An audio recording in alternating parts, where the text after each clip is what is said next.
February 22nd, 1946, Texarkana, Texas, 11:55 p.m. Jimmy Hollis and Mary Jean Larry had just seen a movie.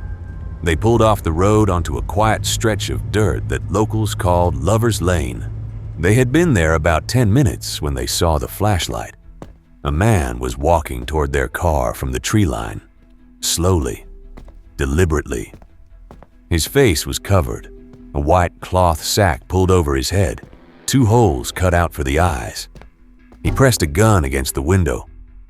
"I don't want to kill you, fellow, so do what I say."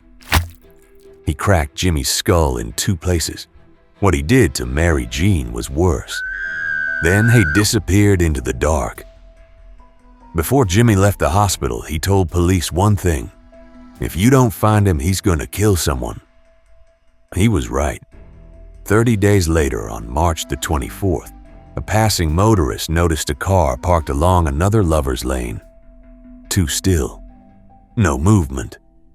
When deputies arrived, they found Richard Griffin dead on his knees between the front seats, pockets turned inside out. In the back seat was his 17-year-old girlfriend, Polly Ann Moore. Both shot in the head with a .32 caliber Colt pistol. 3 weeks after that, 2 more bodies. Paul Martin, 16 years old, found along a road at dawn. His date, 15-year-old Betty Jo Booker, was found 2 hours later, almost 2 miles away in a different location. She had been moved there while still alive. Same gun, same method, same controlled, deliberate signature. Now they knew. They had a serial killer. The 4th attack was different. On the night of May 3rd, he went to a house. Virgil and Katie Starks were home. Virgil reading the newspaper, Katie already in bed. 2 shots came through the window. Virgil died in his chair.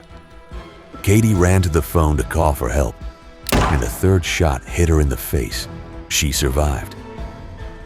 She made it to a neighbor's house, bleeding, barely conscious. When police arrived, he was gone. And that was the last time the phantom killer ever struck. 10 weeks, 5 dead, 3 survivors, then nothing. Here is what the behavioral evidence tells us. He was organized and methodical. The mask wasn't improvised. It was made in advance, which means he had visualized this before it happened.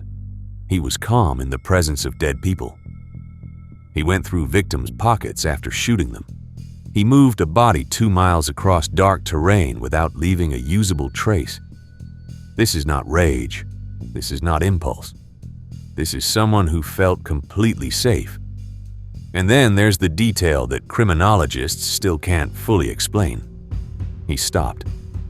Serial killers almost never stop voluntarily. They escalate until they're caught. For the phantom to simply cease, with no arrest, no external pressure strong enough to explain it, means one of 3 things. He left the area, he died, or he went to prison for something else. That 3rd theory points to one man. Ewell Swinney, 29 years old, career criminal, car thief. Investigators noticed that every time a murder occurred, a car was stolen nearby, then found abandoned days later.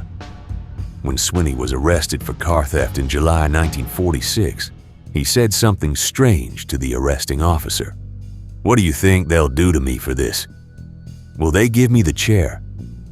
Car theft doesn't carry the death penalty. Murder does. His wife told investigators he had been present at 2 of the murders. She gave details that weren't public. It should have been enough. But a wife cannot be forced to testify against her husband. And when the time came, she recanted. Ewell Swinney was convicted of car theft. He served 27 years. He was never charged with murder.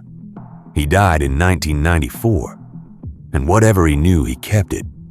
The Texas Department of Public Safety has officially declared the Texarkana Moonlight murders the #1 unsolved murder case in Texas history. Not solved, not closed, open. The most unsettling part of this case isn't the violence, it's the competence. The phantom killer was methodical, prepared, and psychologically in control at every moment, including the moment he decided to stop. That kind of mind is rarer than people think, and more dangerous, because it means somewhere between 1946 and today, that person lived a full life, and no one around them ever knew. That's the thing about organized killers. They don't look the way we expect them to. Jimmy Hollis said they needed to find him or someone would die. They didn't find him. For 10 weeks he was right. After that, no one knows.